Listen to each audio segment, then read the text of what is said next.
तो guys in continuation with the series 60 days of lockdown full syllabus breakdown, आज हम string waves के basic questions करेंगे। तो गाइस इससे पहले मैं आपको बता दूं कि पिछले कुछ वीडियोस में मैंने सिंपल हार्मोनिक मोशन के बेसिक कॉन्सेप्ट्स डिस्कस किए, फिर हमने सिंपल हार्मोनिक मोशन से रिलेटेड डिफरेंट ग्राफ्स देखे, उसके बाद हमने सिंपल हार्मोनिक पे अच्छे जेई मेन के लेवल के क्वेश्चंस भी किए। तो यार सिंपल हार्मोनिक मोशन का जो इक्वेशन है x=a sin ओमेगा टी, वो स्ट्रिंग वेव से काफ़ी मिलती जुलती है। मतलब कि जो इक्वेशन हम स्ट्रिंग वेव्स में देखेंगे that is y=a sin omega t minus के एक्स प्लस फाइव, ये काफ़ी रिलेटेड है सिंपल हार्मोनिक मोशन के इक्वेशन के कॉन्सेप्ट से। तो यार मैंने सोचा कि थोड़ी बहुत बात स्ट्रिंग वेव्स की भी कर ली जाए, क्योंकि काफ़ी कुछ सिमिलर है स्ट्रिंग वेव्स और सिंपल हार्मोनिक मोशन में। तो गाइस आज हम स्ट्रिंग वेव्स पे कुछ बेसिक क्वेश्चंस करेंगे ताकि आपके बेसिक कॉन्सेप्ट्स क्लियर हो जाएं। तो guys let's move on to the first question. तो गाइस इस क्वेश्चन में एक स्ट्रिंग वेव दिया हुआ है जिसपे दो पार्टिकल लिए गए हैं और उनमें से एक पार्टिकल x1 = 0 पे है और दूसरा पार्टिकल कुछ x2 = 1 सेंटीमीटर पे है। तो इन दोनों x पे इन दोनों पार्टिकल्स की y में डिस्प्लेसमेंट की इक्वेशन दी हुई है। y1 = 2 sin 3 ओमेगा टी और y2 = 2 sin 3 omega t minus π/8। तो इन पर्टिकुलर डेटा से हमें वेव वेलोसिटी पता लगानी है। तो यार आप लोग इस क्वेश्चन को ट्राई कीजिए। हो सकता है कई लोग स्ट्रिंग वेव्स के बेसिक कॉन्सेप्ट भी भूल चुके हों। ऐसा भी हो सकता है कि कई लोगों ने चैप्टर पढ़ा ही ना हो। फिर भी जिन लोगों ने ये चैप्टर किया है या फिर थोड़ा बहुत भी किया है, वो एक बार इस क्वेश्चन को ट्राई करें, फिर हम सोल्यूशन पे आएंगे। तो guys let's move on to the solution. तो यार अगर मैं इन दोनों इक्वेशन को देखूं तो मुझे पता चलेगा कि जो ओमेगा की वैल्यू है वो है 3 पाई। ओ यहाँ पे 3 पाई टी और यहाँ पे भी 3 पाई टी होगा, नेवर माइंड। तो हाँ भाई, ओमेगा की वैल्यू है 3 पाई, क्योंकि स्ट्रिंग वेव में जो स्टैंडर्ड इक्वेशन होती है वो होती है y=a sin omega t minus के एक्स प्लस सम फाइव। तो इन दोनों को अगर हम रिलेट करें तो विल गेट ओमेगा = 3 पाई। और अगर हम बात करें फ्रीक्वेंसी की, तो फ्रीक्वेंसी होती है ओमेगा अपॉन 2 पाई। तो 3 pi upon 2 pi that will give us 1.5। तो यार ये हो गई फ्रीक्वेंसी। और हमें क्या चाहिए वेलोसिटी के लिए? तो गाइस अगर वेलोसिटी की बात करें तो वेलोसिटी होती है डिस्प्लेसमेंट अपॉन टाइम। तो यार यहाँ पे डिस्प्लेसमेंट हो जाएगा लैम्डा और टाइम हो जाएगा टी, और 1/t होता है फ्रीक्वेंसी, इसीलिए हम वेलोसिटी को लिख सकते हैं लैम्डा टाइम्स फ्रीक्वेंसी। तो गाइस हमें फ्रीक्वेंसी पता चल गई है दैट इज़ 1.5। तो अब हम इस लैम्डा की तलाश करते हैं। तो यार अगर हम इस डेटा को यूज़ करें तो पता चलेगा कि दोनों पार्टिकल के बीच का जो पाथ डिफरेंस है डेल्टा एक्स, वो है 1 सेंटीमीटर। और अगर हम इन दोनों को एनालाइज करें तो पता चलेगा कि दोनों पार्टिकल के बीच का जो फेज डिफरेंस है डेल फाई, इट इज़ π/8। तो अगर हम इस फेज डिफरेंस और पाथ डिफरेंस को रिलेट करने वाली एक्सप्रेशन की बात करें तो it is del phi = 2 pi lambda into del x. तो अगर हम यहाँ पे डेल एक्स और फाई की वैल्यू पुट करें तो लैम्डा की वैल्यू मिलेगी and that will come out to be 16 centimetre. तो गाइस फ्रीक्वेंसी की वैल्यू मिल गई 1.5 और लैम्डा की वैल्यू मिल गई 16 सेंटीमीटर। तो यार velocity will come out to be 16 times 1.5 that is 24 centimetre per second. तो गैस कमेंट करके बताइए कि कितने लोगों से ये सवाल बन गया और कितने लोग ऐसे हैं जो वेव्स को पूरी तरह भूल ही चुके थे।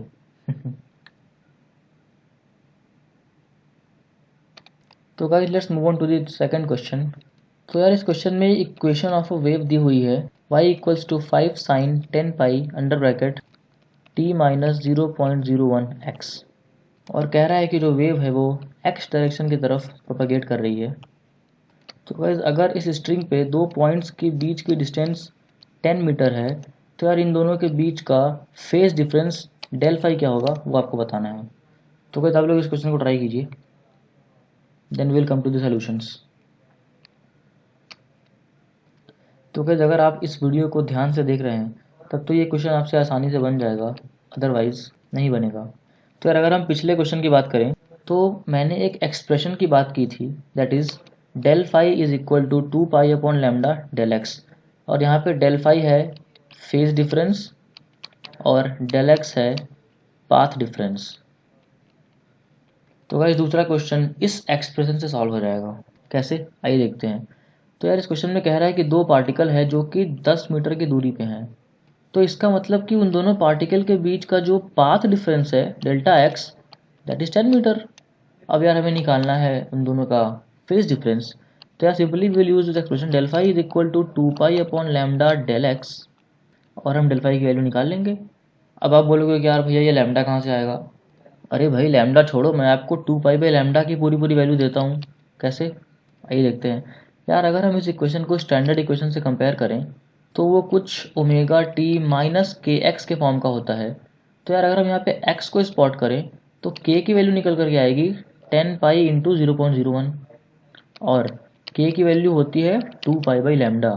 तो गाइस हम डेल फाई को लिख सकते हैं के डेल एक्स, और के की वैल्यू आ जाएगी 10 pi into 0.01 into del x, ये तो हो गया के, और डेल एक्स हो जाएगा 10, और ये एक्सप्रेशन डेल फाई की वैल्यू है। तो अगर हम इसे कैलकुलेट करें तो del phi will come out to be pi.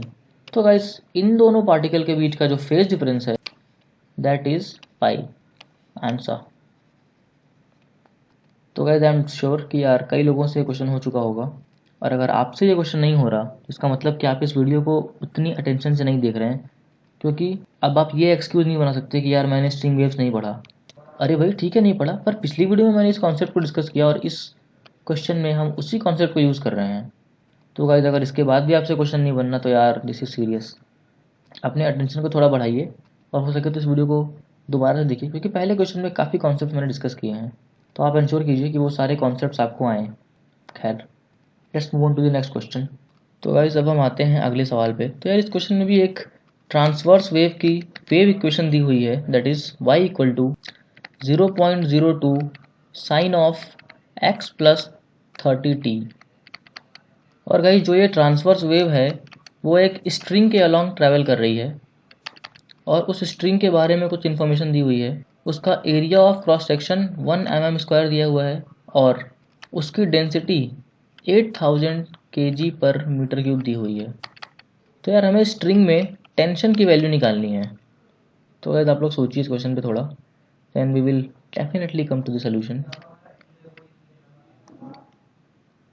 तो गाइस अगर हम इस वेव इक्वेशन में इस x प्लस 30t की बात करें तो दैट विल बी कांस्टेंट, और हम अगर दोनों तरफ को टाइम के टर्म में डिफरेंशिएट करें तो we will get dx by dt is equal to -30।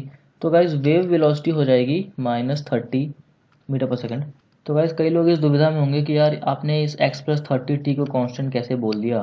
तो यार इसके डिटेल्स में हम कभी और जाएंगे। अभी के लिए आप इतना समझ लो कि आपको एक बात की तो श्योरिटी है ना कि वेलोसिटी ऑफ वेव कांस्टेंट होती है। तो अगर dx बाई dt कांस्टेंट है तो यार इसका इन दोनों का लीनियर रिलेशन भी कांस्टेंट होगा, इसीलिए ये चीज़ कांस्टेंट है। तो खैर आगे बढ़ते हैं।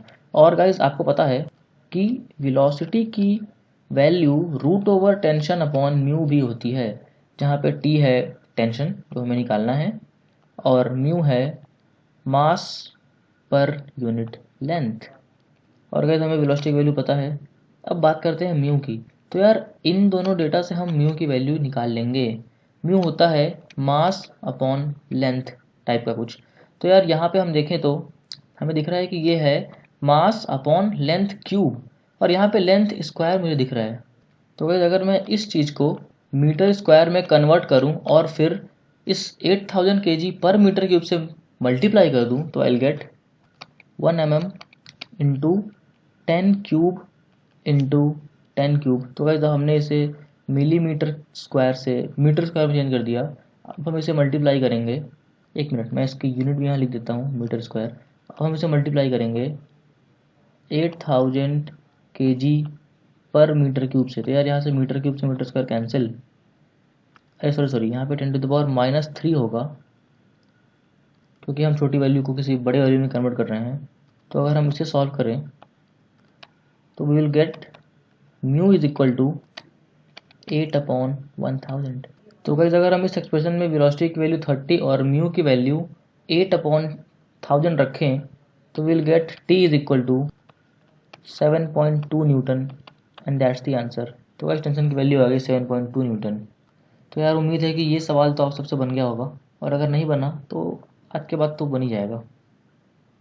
तो यार आप लोग इस चीज़ को ध्यान में रखिएगा कि जब भी आपको वेलोसिटी कैलकुलेट करनी है तो आप इस चीज़ को कांस्टेंट लो और दोनों तरफ टाइम के रेस्पेक्ट में डिफरेंशिएट करो and you will get the velocity. Now the fourth question. तो गाइस इस क्वेश्चन में एक ट्रैवलिंग पल्स वेव दी हुई है जिसकी इक्वेशन t इक्वल टू 0 पे दी हुई है, y is equal to 10/5 plus x square. और कहा जा रहा है कि ये जो पल्स है वो पॉजिटिव x में ट्रैवल कर रही है with a speed of 2 meter per second. Then what will be the function of the wave in terms of position x and time t? तो यार ट्राई करिए आप लोग इस क्वेश्चन को, then will come to the solution. तो वैसे हम इस पल्स के जो डेटाज हैं उन्हें थोड़ा एनालाइज करते हैं। तो पहली बात तो ये कि यार अगर हम t इक्वल टू 0 पुट करते हैं इस फंक्शन में जिसकी वैल्यू हमें निकालनी है तो विल गेट दिस। और इस वेव की स्पीड दी हुई है दिस, मतलब कि इसकी v है 2 मीटर पर सेकंड। और गाइस हमें पता है कि कोई भी अगर जनरल स्ट्रिंग वेव है तो वो होता है of the form x minus v t.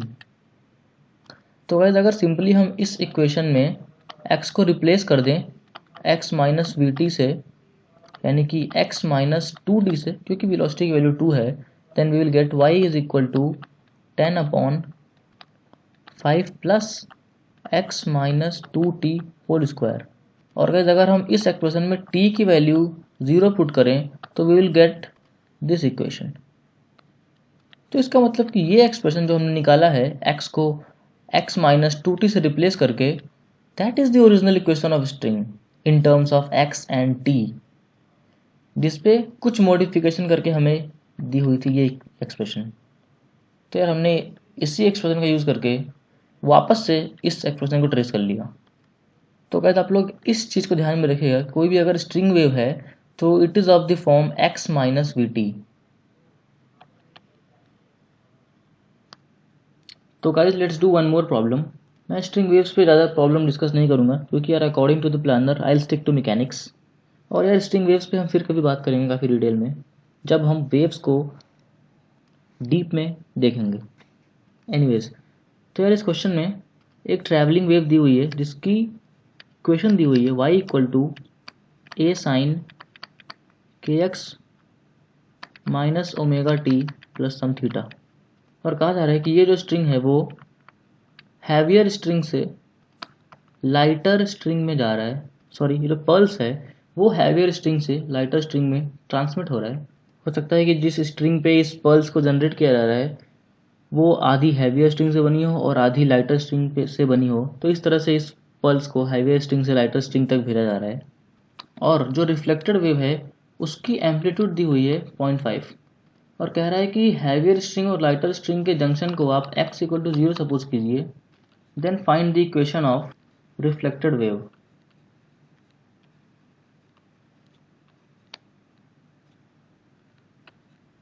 तो भाई इस क्वेश्चन पे आने से पहले वेव्स के रिफ्लेक्शन और ट्रांसमिशन के कुछ कॉन्सेप्ट्स पहले हम एक्सप्लोर करते हैं। तो यार अगर सबसे पहले मैं बात करूं फेज चेंज की, तो गाइज सिर्फ एक ही कंडीशन में फेज चेंज होती है और वो है when the string gets reflected and that too when it is moving from rarer to a denser medium. और बाकी केसेस में फेज चेंज नहीं होगा। तो यार अगर हम बात करें इस केस की, तो यार यहाँ पे जो अपना स्ट्रिंग है, सॉरी जो अपना पल्स है वो हैवियर स्ट्रिंग से लाइटर स्ट्रिंग में जा रहा है। इसका मतलब कि वो डेंसर मीडियम से एक कम डेंसर मीडियम में जा रहा है, तो यहाँ पे फेज चेंज नहीं होगा। इसका मतलब कि फेज में कोई भी फर्क नहीं आएगा।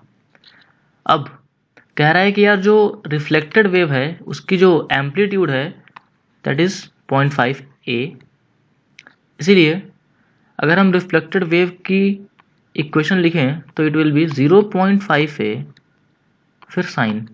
अब भाई साइन के अंदर कुछ आएगा, तो क्योंकि ये रिफ्लेक्टेड है इसलिए इसकी डायरेक्शन ये ना हो करके ये है, तो इसका मतलब कि हमें यहाँ पे सिंपली x का साइन चेंज करना है। तो क्या हो जाएगा माइनस के एक्स माइनस ओमेगा टी और प्लस फाइव। यार फेज में कोई चेंज नहीं है इसलिए प्लस फाइव सिंपली यहाँ से अगर मैं माइनस बाहर ले लूँ तो I will get -0.5a sine of k x plus omega t minus theta. तो गाइज ये तो हो गया अपना आंसर। तो जैसा कि मैंने बोला था कि हम वेव के रिफ्लेक्शन और ट्रांसमिशन के कुछ कॉन्सेप्ट्स एक्सप्लोर करेंगे।